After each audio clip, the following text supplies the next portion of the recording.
A couple of items for all of you at the top. We tried to wait until after the backgrounder on the India bilat as well, so hopefully you were able to listen in on that.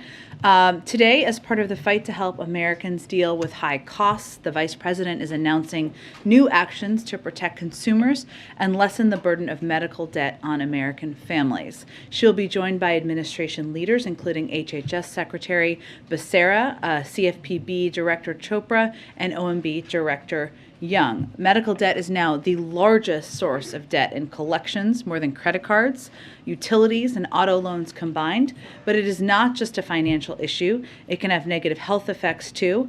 Studies have found that Americans with medical debt are more likely to avoid seeking additional medical care than those without debt. Getting sick or taking care of loved ones should not mean financial hardship for American families. That is why the administration is going to hold medical providers and debt collectors accountable for harmful practices, reduce the role that medical debt plays in determining whether Americans can access credit, help over 500,000 of low-income American veterans get their medical debt forgiven, and inform consumers of their rights. These actions come on the heels of the President's April 5th executive order on access to affordable, quality health care coverage.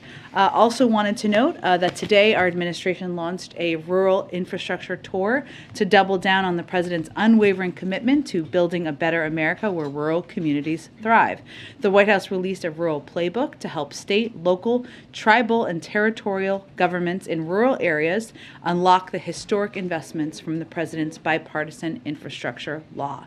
This playbook offers a what, when, where, and how to apply for funding under the law, making it easier for rural communities to plan and compete for federal resources that create good-paying jobs and generate economic opportunities. Secretary Haaland is kicking off the tour in Boulder County, Colorado today, and during the month of April, cabinet members and Biden administration officials will travel to dozens of rural communities to talk about how we are unlocking bipartisan infrastructure law investments and federal resources to make sure they reach rural areas across America. This tour includes the President's trip tomorrow to Menlo, Iowa, outside of Des Moines, to discuss the administration's actions to lower costs for working families. There, President Biden will make an announcement on actions to reduce the impact of Putin's price hike and build a better America with investments in rural communities from the bipartisan infrastructure law. And welcome back, Corinne. Her first day back. We're very thrilled to have her back here with us in the briefing room. Okay, with that. I've got three things, hopefully, pretty quickly. As you just mentioned, the President's going to Iowa as part of the Rural Playbook launch. He's visiting a state that he lost during the 2020 campaign, and he's going to a county that was even more voting Republican last time. I'm wondering if that will make it harder for that area to receive his message politically. Well, I think the President is not making this trip through a political prism. He's making this trip because Iowa is a rural state in the country that would benefit greatly from the President's policies, including the policies that he'll be talking about tomorrow on his trip. When he was running, I think many of you heard him say and convey he wanted to be the president for all people, whether you voted for him or not. And this is certainly an example of his effort to do exactly that. On another topic, looking at the bilateral, how much did the President push the Prime Minister to limit Russian energy imports and arms, and what was the response? Well, we'll let the Indian government project their response, or not their response, but their readout of the call. I would say that energy imports are not banned. They don't violate our sanctions. We certainly recognize every country is going to take steps that are in their interest. At the same time, on this call, what the President did is consistent with what our Deputy National Security Advisor, of course, did during his visit just a few weeks ago, was to make clear what the impact, of course, of our sanctions would be. We expect everybody to abide by those. And while India only imports about 1 to 2% of its energy from Russia, we also made clear, and the President made clear, that we would be happy to help them in diversifying this as well. In terms of And we also made clear, I should say, that the president also made clear that he does not believe it's in India's interest to accelerate or increase imports of Russian energy and other commodities as well, which is something we certainly convey to other countries. In terms of military actions. We have not made a decision about the waiver under CATSA. In terms of how much it was discussed during the call, I'd have to get more details from our national security team on that specifically. Go ahead. Jen, on the new rule today, this is already facing the threat of legal challenges from some gun groups. Given those threats, are you bracing for legal challenge, and when do you realistically expect to see this new rule take effect, given those challenges? Well, let me first say that this rule, or the intention to put this rule forward, was announced, as you know, some time ago, and there was a lot of response to it, 250,000 comments, which is, of course, a lot to go through. What this is a reflection of, and why the president is, of course, confident or hopeful about our ability to ensure we can continue to implement it, is the fact that ghost guns kill people too. Ghost guns can be purchased online. People put together these kits. There are not background checks that are required. They're not under the same, they're not also required to have serial numbers, which makes it more difficult for law enforcement to track when these have an impact in crimes. So, of course, the president is confident in any executive order and the legal authority that he puts forward. But what's important to note about the announcement he is making today is that this is a rule that is supported by law enforcement. It is a rule that will help address what we know is a rising component of gun crimes across the country, which is the use of ghost guns. And to the president, it was important to take a step to address that. Going off of what you just said, please tell us that these guns are as simple as clicking on the internet and snapping parts together. Will there be, can you say, this administration say there will be fewer shootings as a result of what the president is doing today? Well, that's always our hope and our objective, right, is to reduce the impact of gun violence. As we've seen violence go up, we have seen a huge, vast majority of that, nearly 3/4, as a result of guns. And ghost guns, as you said, Cecilia, are used by simply clicking and ordering online, ordering a kit that people can make in their homes. And that is one of the reasons why this action or efforts to take more steps has been supported by a range of law enforcement officials. From the International Association of Chiefs of Police said that ghost guns are, quote, increasingly used by criminals and terrorists. We saw Governor Larry Hogan, of course a Republican, as you know, call Maryland's bill banning ghost guns a, quote, positive step as we seek to stem the tide of violent crime.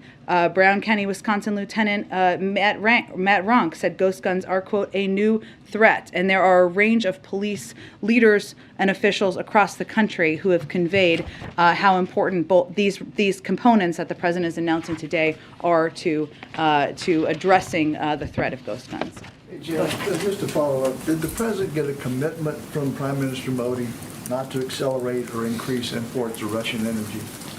I'll let Prime Minister Modi and the Indians speak to that. Again, it's 1% to 2% at this point in time. It is not, they import 10% from the United States.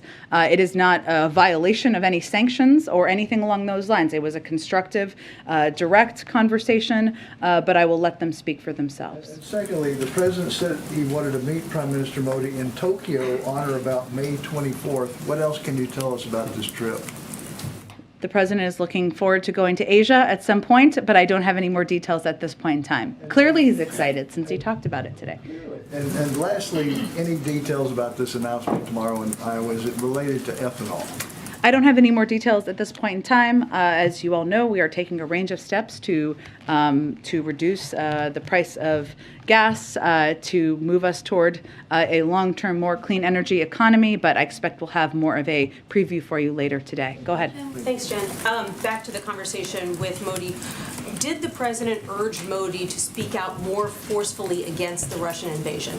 Well, we have seen the Indians do exactly that more recently, as they did as it relates to the horrific photos that we saw around Busha. We've seen them take steps to provide humanitarian assistance and a range of assistance, but it is something we always encourage leaders to do, to speak out, to be vocal, to ensure they are on the right side of history. But this was a constructive call. It was a productive call. It's a relationship that is vitally important to the United States and to the president. I would not see it as an adversarial call. And then I understand you want to let the Indians speak for themselves, but was the president seeking a promise from Modi that he wouldn't look to increase oil purchases from Russia?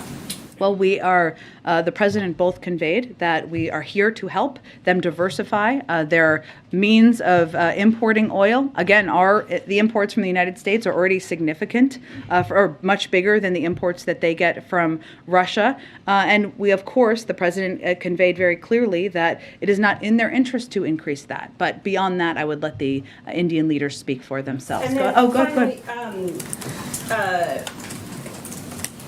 I'm wondering if, last night Ukrainian President Volodymyr Zelensky told 60 Minutes that the Ukrainian military has recordings of conversations between Russian troops talking about committing atrocities that would qualify as war crimes. Wondering if anyone in the U.S. government has been able to listen to these intercepts or whether the U.S. government has similar intercepts. Well, I don't have anything to confirm on that front from here, but what I would reiterate is something Jake Sullivan said last week, which is that as we're looking to provide data and information to war crimes investigations, of which there are a range of options currently underway, the OSCE, obviously the ICC, the Ukrainian special prosecutor is also gathering information. We're going to provide any data and information we can, and we're going to encourage other countries to do exactly that. We've already called a range of these actions we've seen war crimes. That is important, but there's also going to be an investigative step where all of this will be fed into. That can also take some time. If this ended up at The Hague, is that something that the White House would support? We're not going to prejudge which format or forum that it can take. There are a range of different options that history has utilized, whether it's the ICC or the OSCE, and basically an international fora is probably the appropriate forum, but we're not going to predetermine what that looks like. Go ahead. Thank you, Jen. Does the U.S. intend to return its diplomatic presence to Kyiv? That is, of course, our objective over the course of time, but we're going to have to assess when it's the right time to do exactly that. Is it considering moving back into Ukraine, potentially to Lviv, sooner rather than later? I don't have a prediction of that at this point. Obviously, it's in our interest to have a diplomatic presence on the ground, but that is an assessment made by the State Department, made through the prism of security considerations, and sometimes it's a smaller presence that gets larger, but they are really the appropriate entity to speak to that. Is there any concern that if the U.S. does not get its diplomatic presence back sooner, that it'll appear that we're leading from behind, as you've got the European Union, I believe the Czech Republic, Italy, a lot of countries are coming forward and saying that they're going back to Ukraine and the U.S. hasn't done it yet? I would say that the most important thing the United States has done and continues to do is lead the entire global coalition in standing up against Russia and ensuring we are providing military security assistance, expediting that, tapping into not only our own resources, but the resources of countries around the world, and leading the world in a package of economic sanctions that has had a crippling impact on the Russian economy. Those are the most important factors. Has the president asked to go to Ukraine? I'm not going to get into private conversations. What I will tell you is we're not currently planning a trip by the President of the United States to Ukraine. What is most important to the Ukrainian leadership is that we are expediting weapons and getting them the assistance and security systems they need, and that is what our focus is on. And who decides if the president goes to Ukraine or not? In what way? He had said when he was in Poland that he expressed interest in going to Ukraine, but they wouldn't let me. So I'm wondering who I'm not advises going to that. get into private considerations internally on that front. Okay, and then on Title 42, you said over the weekend that the administration agrees more needs to be done, the immigration system is broken. This was in response to a question about Sure. Democrats who don't want to lift it right now. You invited Republicans to work with the White House to get something done on immigration, but has the White House actually reached out to any Republicans to try to move this forward recently? It has been a long-standing open invitation. Any Republican who wants to work with us on immigration reform you're invited. Let's have a conversation. We have not seen an expression of that interest across the board. So you're wanting Republicans to go to you. The White House is not reaching out then to anyone. We have conversations with Democrats and Republicans all the time, Jackie, but I think it's clear what we're seeing from Republicans is an effort to politicize this and not fix what we all recognize as an outdated and broken system. One last question. You said on Friday that the vice president was masked indoors all day, but the White House tweeted a video showing her standing over the president without a mask on. Can you explain what happened there? Well, I would say that the vice president and the president and all of us abide by what the CDC protocols are. It was an emotional day. It was a historic day. And there were moments when she was not wearing a mask inside, including in a photo, but she was wearing it 99.9% of the time. I would note the president and the vice president have both tested negative in the last 24 hours. And, we have felt and made the decision it's important to share with all of you when there are close contacts. That's exactly what we did. Why it's of interest to the public, I think, is, and you guys can agree or disagree with me, is because the four principles, the public has a right to know and an interest in knowing when the four principles have exposure or close contact exposure to any individuals who have COVID. The vice president is now 5 days post-exposure. She tested negative. Oh, go ahead. Do it. Oh, sorry. I'll go to Caitlin. Go ahead.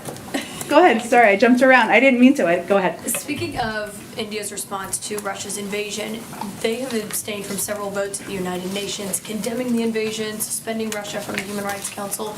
Did President Biden raise that during their call today?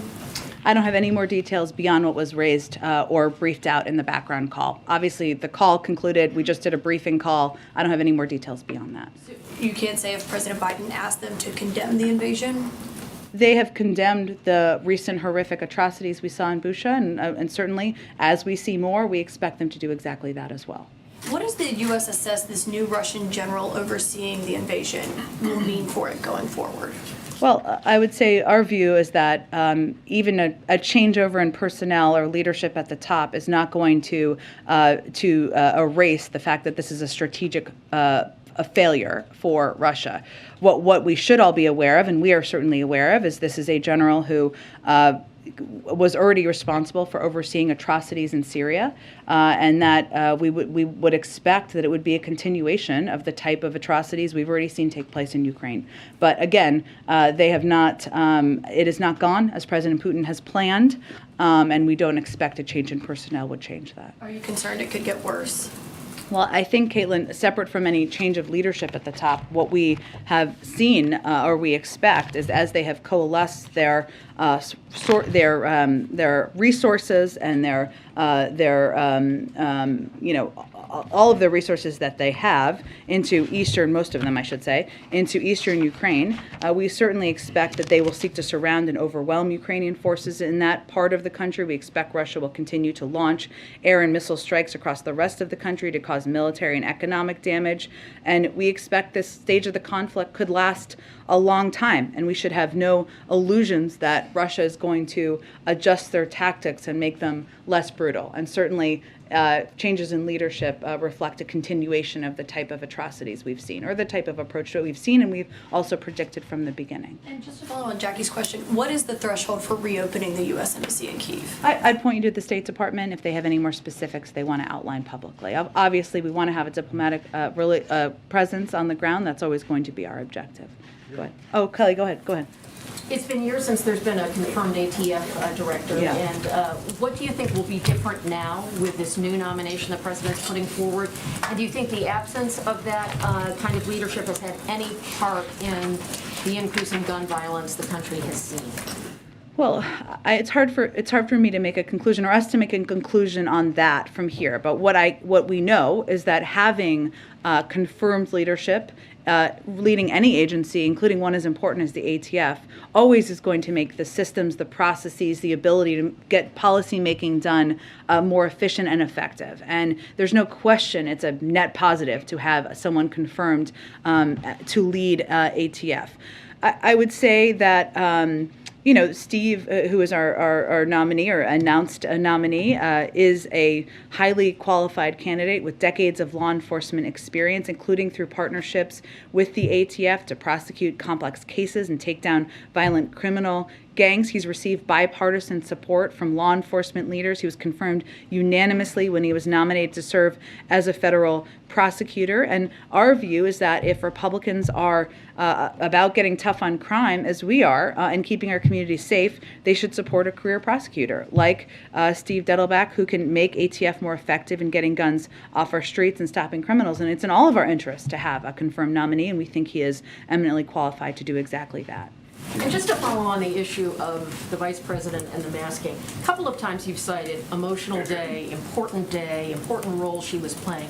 You're not saying that those things are reasons to not follow CDC guidelines? Absolutely not, and I appreciate your question on that. What I was conveying is that while she has worn a mask, as is protocol, and as is our expectation of everyone from the vice president, the president, all of us on down, if you have a close contact, that there was a photo, as Jackie said, and there are moments when she was human, and she didn't have a fat mask on in a photo, but she has worn the mask, and certainly that is what we want to convey to the American people. Is it because of the photo, because it's an important day and the photo will live for decades, that we all understand? I mean, I'm wearing a mask today, I don't always wear a mask. Yeah. Is that the reason? I think it was a decision made in the moment, but it doesn't mean that we don't all try to be model citizens here and abide by what the CDC protocols are and requirements. And I conveyed and wanted to reiterate that she did test negative, in case those of you had not seen that, because she now is at that 5-day past the close contact. Yeah. Go ahead. Oh, Jen? Thank you. Pakistan's Prime Minister Imran Khan was deposed this weekend following a no-confidence vote in Parliament. What is the administration's reaction to those developments, and does President Biden have any plans to speak with the country's new Prime Minister, Shehbaz Sharif? So we support the peaceful upholding of constitutional and democratic principles. We don't support one political party over another, and we certainly support the principles of rule of law and equal justice under the law. We value our longstanding cooperation with Pakistan, have always viewed a prosperous and democratic Pakistan as critical to U.S. interests. That remains unchanged, regardless of who leadership is. In terms of a future call, I don't have anything to predict at this point in time. Obviously, we stay in close touch with them at a range of levels. One more question on the president's call with Prime Minister Modi. Was India's acquisition of the S-400 missile defense system from Russia a topic of discussion? And do you have any updates on whether the U.S. would impose sanctions that would be triggered under CAATSA or issue a waiver should India go through with that purchase? Yeah, I don't have an update, as I said, kind of to an earlier question on the CAATSA waiver that would be required. I don't have an update at this point in time. I can see if there's more to report out to you for the end of the day. Go ahead. Tomorrow is CPI day. It's probably obviously going to capture the start of the war and pretty significant spikes in energy. Can you give us a sense of what you're expecting and what, if any, change this will make for what talks may or may not be going on with the Hill on what pieces may or may not be passed of a bill that may or may not have a name? I don't know. Sounds very hypothetical and hopeful. Okay. How high do you expect these numbers to be? Sure. Is there No, any impact on the strategy to pass what you believe to Sure. be inflation cooling measures in Yes, the medium term? I understand your question. So because of the actions we've taken to address the Putin price hike, we are in a better place than we were last month. But we expect March CPI headline inflation to be extraordinarily elevated due to Putin's price hike. And we expect a large difference between core and headline inflation, reflecting the global disruptions in energy and food markets. So core inflation doesn't include energy and food prices. Headline inflation does. And of course, we know that core inflation, energy, the impact of energy, of course, on oil prices, gas prices, we expect that to continue to reflect what we've seen the increases be over the course of this invasion. And just as an example, since President Putin's military buildup accelerated in January, average gas prices are up more than 80 cents. Most of the increase occurred in the month of March, and at times gas prices were more than $1 above pre-invasion level. So that roughly 25% increase in gas prices will drive tomorrow's inflation reading. And certainly it's not a surprise to us, but we certainly think it will be reflected. And in March, again, to give you a point of comparison, the average cost of a barrel of oil was around $110. That's compared to about $75 at the beginning of the year. So we expect this to all be reflected as we look at the data tomorrow. I will say that anytime there is heightened monthly data or inflation reporting or numbers, it is a reminder to us, to our allies on the Hill, and hopefully to many of the American people that we need to do more to reduce costs for the American people. We have, of course, legislation that could do exactly that, cut the cost of child care, of health care, of elder care. These all have enormous impacts on people's budgets, on when they're doing those calculations at their kitchen table, and certainly this data will be a reminder of the need to do something and take additional steps. Yeah. The President signed the PNTR bill on Friday. Yes. Do you have anything to share on next steps for that? In other words, how quickly would tariffs on Russian goods change across the Yeah, that's a great question. Let me see if I can get you a more how quickly it would be implemented. When they would see the tariffs, as you're asking? Yeah. Right. Okay. And finally, the announcement this afternoon on guns, of course, backdrop to this is a lot of cities are seeing significant instances of gun crime or violent crime more generally. Can you give us an update of where the administration stands on a push for a police reform package to pass through Congress? Are those talks ongoing at all?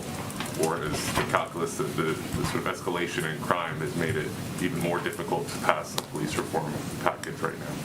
Well, I would say first on gun violence, which we do recognize as an enormous problem and, of course, a driver of what we've seen as the rising rates of crime across the country for some time. We are going to continue to call on Congress to do more. We're not going to wait while lives are being lost and when more reforms need to be put in place. So, I think there's kind of two components here. There's obviously police reform.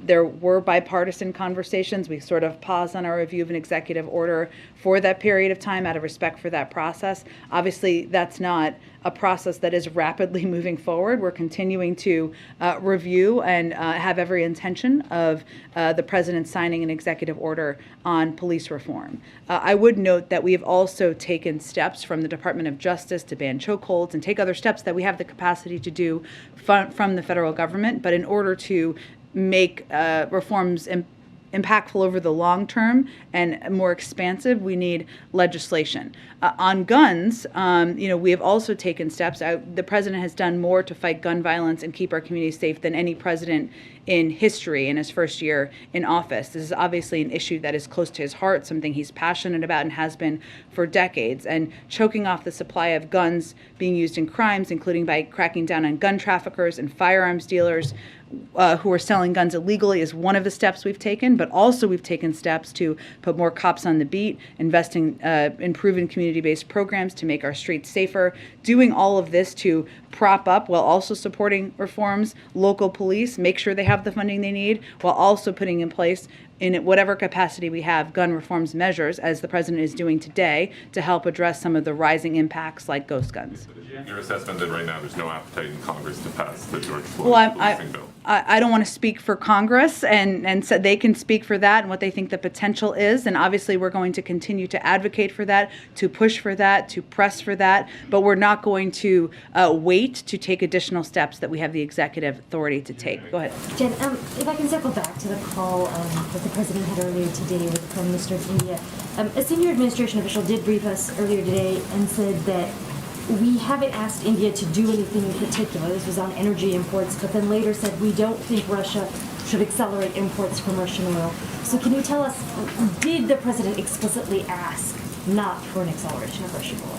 It's more, as it was articulated, and I just articulated, I hope maybe not clearly, about conveying that we don't think it's in their interest to import more Russian oil. They're only importing 1% to 2% at this point in time. We're here to diversify and help them diversify, as we've done with other European countries, should they make that choice to do. They're not violating any sanctions by importing oil. It's a decision we made from the United States, but we also recognize different countries have their own calculations. It was not an explicit ask. It was conveying exactly how I just described it.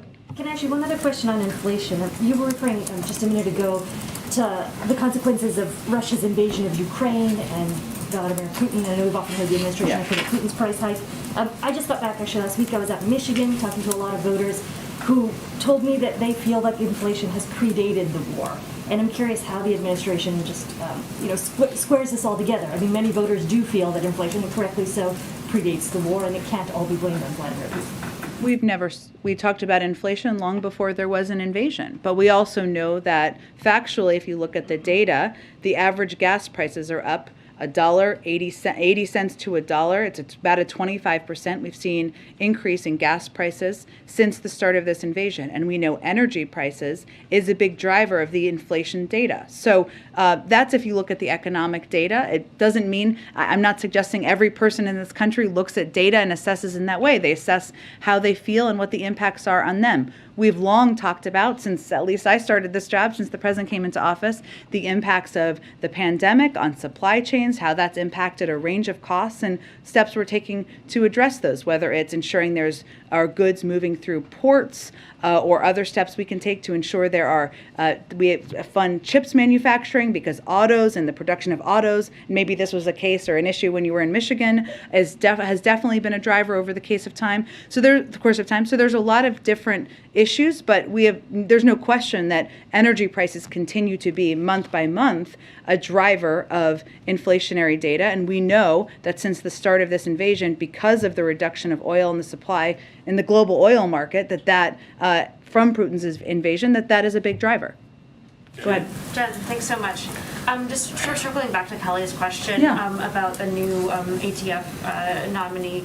Can you describe any outreach that's been done to the Senate to ensure that the confirmation process goes more smoothly than it did to the last sort of selection? Well, because we're just announcing him today, I would expect it would be from here forward, right? Obviously, there are notifications that happen in advance of any announcement, but certainly we feel that he is somebody who has been supported from had bipartisan support in the past, is broadly supported by a number of police groups, and that he's an excellent candidate to lead ATF. But I wouldn't validate a process going awry. I think it's more about whether or not Republicans in Congress feel that there should be a head of the ATF, and we believe there should be, and this is a person who is eminently qualified to do that. Did that notification process include Senator Manchin's office? I'm not going to get into specifics of the notification process, but obviously since he's just making this announcement today, I would expect that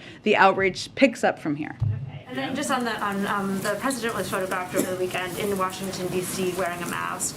I just wanted to, if you could go through like when he masks and when he doesn't.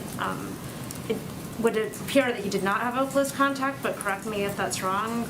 He did not, but we all make decisions. Some people in here are wearing masks to make them more comfortable, or because they chose to that day, or maybe they're going to be around family members or people who may be immunocompromised or vulnerable, and the president makes that decision, as we all do as well.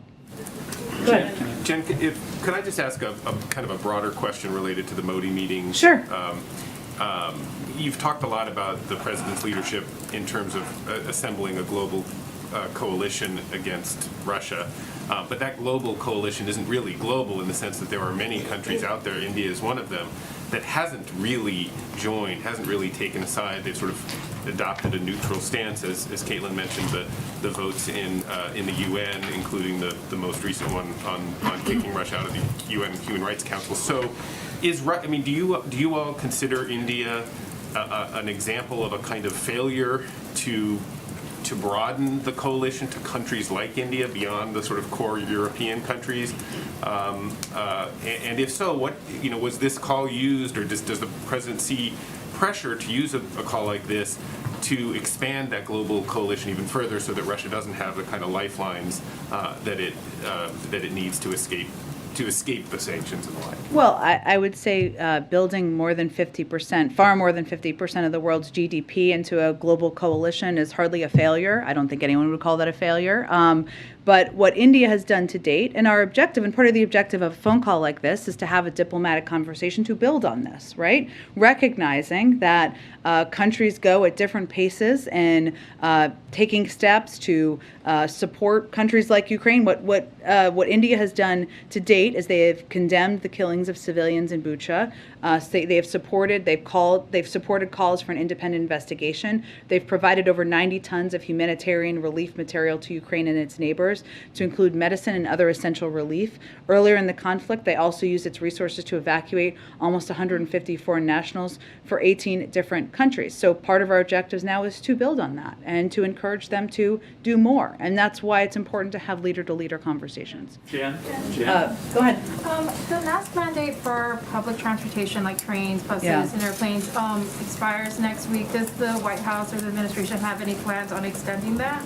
Well, it's a decision made by the CDC, so they will make that decision, and I'm not aware of a decision being made at this point, but I would certainly point you to them. Go ahead. I'd like to switch gears here. Do you have an update on Brittany Griner? Russian state media reporting that her detention's been extended at least until May 19th. And also, is it still a strategy not to talk about her case or limit talk about her case to keep from politicizing it? So the State Department will have the most up-to-date information. I think it's been out for some time, the extension of her detention there.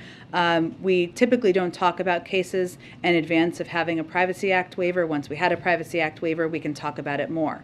But historically, and having formerly served at the State Department, it is not typically constructive to talk a great deal about these cases of individuals who are detained. It can historically impact our ability to bring them home, and that, of course, is our objective. But the State Department makes those determinations. They are in closest touch with efforts to bring her home, and that certainly is our objective. And I have to ask Trevor Reed or Paul Whelan.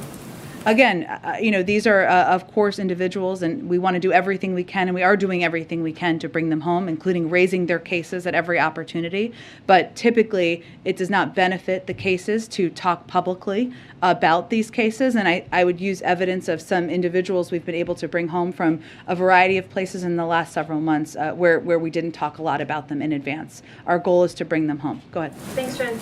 On the president's conversation with Modi, wondering if the fact that Mayor Garcetti doesn't appear to have the votes for confirmation right now, is there any concern around that, especially given how much the U.S. wants to press India not to cooperate with Russia? Was that, the question of his confirmation discussed, and does I'm not aware of it being a topic during the call. Does the president still support his nomination? Yep, he does. And then, is there any reaction on the French election and the outcome with Le Pen? And Well, there's not an outcome yet. It goes to a runoff. So obviously at this point, we're not going to speak to that. Go ahead. Thank you. During the call, Prime Minister Modi thanked President Biden for organizing this call. Can you give us a broader context into it, why this call was organized by President Biden and at this particular time? Sure. Well, I would say India is an incredibly important partner. We consult very closely with India on a range of issues, and this was an opportunity to discuss, work very closely and discuss the consequences of Russia's unprovoked and unjustified war against Ukraine. This builds on discussions that have happened, obviously at a lower level than Prime Minister Modi and President Biden, but certainly is a reflection of the value the president sees in leader-to-leader diplomacy and having conversations that are candid, that are direct, but also provide, hopefully, a pathway to continuing to build on the steps we've seen India take in recent weeks. Given the situation that in neighboring Pakistan, what is your assessment of the situation there, given that it's a nuclear power country, and the situation is quite volatile? In terms of the new leadership, or what aspect? The security aspect of Pakistan. I don't have a new assessment from here to offer. I would point you to the Defense Department. Go ahead. Thanks, Jen. Several Parkland parents, including Manuel Oliver, who was taken into police custody at the White House in February while attempting to get the president's attention, will be attending today's Rose Garden event. Does President Biden have any plans to meet with Oliver or any of the other Parkland parents at the gun violence prevention event? I will check. I don't believe there are additional meetings, but obviously inviting these incredibly courageous parents who have experienced the worst thing that can happen to a parent in their lives is a reflection of his respect and all of our respect for the work they've done, their advocacy, and certainly an acknowledgement of that. Yesterday, on a separate topic yesterday, Larry Summers warned that a recession could be on the way in the next 2 years based on the inflation and unemployment rates. Is the White House also concerned that a recession could hit in the next 2 years? And what do you make of his prescription of tariff reduction, strategic petroleum reserve release, adjusting immigration flows, and the federal government purchasing things more inexpensively? Well, I would say a number of those things we're already doing, but I would say to your earlier question, we, of course, continue to assess the state of our economy, the health of our economy. That's not a projection we have made from here.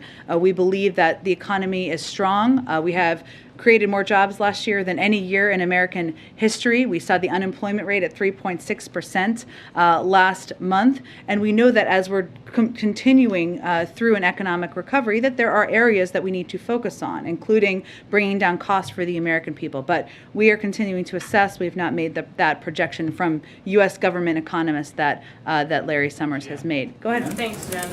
On the guns, Biden's approval rating on crime is at 34%. For some of the latest polling. That's at the same time as you know that background checks have a lot of approval from the American public, as well as there's 63% that have supported the ghost gun regulation that you guys are finalizing today. What's causing the disconnect there? Is there any plan to change the White House's messaging moving forward from the events today? Well, I would first say that there's nothing the president would love more than signing background check legislation into law. That's something he has been a leader, a champion, and advocate for throughout his career, and also banning assault weapons. He'd love to be having an event in the Rose Garden today, signing legislation into law. And you're right, it's hugely popular. It doesn't make a lot of sense, except for the hold the NRA still seems to have over components of government at this point in time. Not our government, but people who are elected. So I wouldn't say our messaging has changed. I think it's important, and that's always been the case, but ghost guns, we know, are an area where we can take steps to help through executive authority and through executive actions, as the president is doing today, to put in place background checks, to put in place a requirement of serial numbers, to bring them more in line with a range of other guns. But we'd love to get broad background check legislation signed. To ask you, do you have any response to the news that Jared Kushner secured a $2 million investment from a fund led by Saudi Crown Prince, led by the Saudi Crown Prince? I don't have any comment from here, but maybe they'll have a comment. Go ahead. Thanks, Jen. Going back to the Ukrainian-Russian war, Austrian Chancellor Karl Nehammer is meeting with Putin in Moscow. What does the administration have to say about that? What does the president think that will achieve? Well, I think we've encouraged or supported any efforts at diplomacy. We've, though, encouraged anyone who is speaking with or meeting with, however they're engaging, with President Putin to also engage with Ukrainians. They are the country that is being invaded right now. And so if you're going to play a role in diplomacy, that is an especially important component. I would expect at some point some will get a readout of their conversation, so I can't predict if it's constructive or not. And a follow-up on Pakistan, if you will. The new Prime Minister, Sharif, what arrangements does the administration have to contact him, and what's moving forward on that? You mean whether there will be a call from the president? Right. I don't have... Oh, good. What expectations are there for his new administration, too? I don't have a prediction of a call at this point in time. I mean, obviously, those are assessments made day by day, and especially after new leaders are elected, of course. We have a long, strong, and abiding relationship with Pakistan, an important security relationship, and that will continue under new leaders. Go ahead. Hey, thanks, Jen. So you said that 2% of the oil coming from Russia is imported into India. 1 to 2. 1 to 2. That's about 16 million barrels. So far, according to contracts, India has imported 13 million barrels since the war began, or since the invasion began of Ukraine.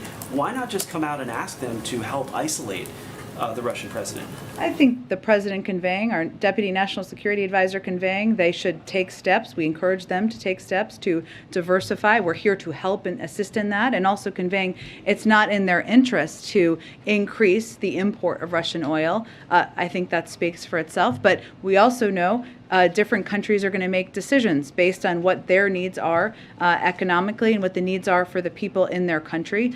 We have, of course, banned the import of oil here. Other countries have not done that, so it's not a violation of any sanctions or any requirement or request from our end.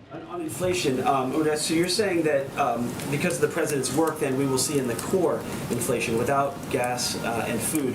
you'll see that core come down, and you'll see the results of his work in that inflation number? I was making a prediction not of that, but of the fact that you're going to see, because of the increase in the price of oil, you're going to see an increase in the overarching headline number. But the core inflation, you're saying that the president. The core inflation, as you know, because you cover this very closely, does impact a range of factors that we're still working to address. So, but I was making a prediction about the headline component. Okay, thanks everyone. See you tomorrow. Or only if you're going to Iowa, I guess. But for those, yes, wouldn't miss it.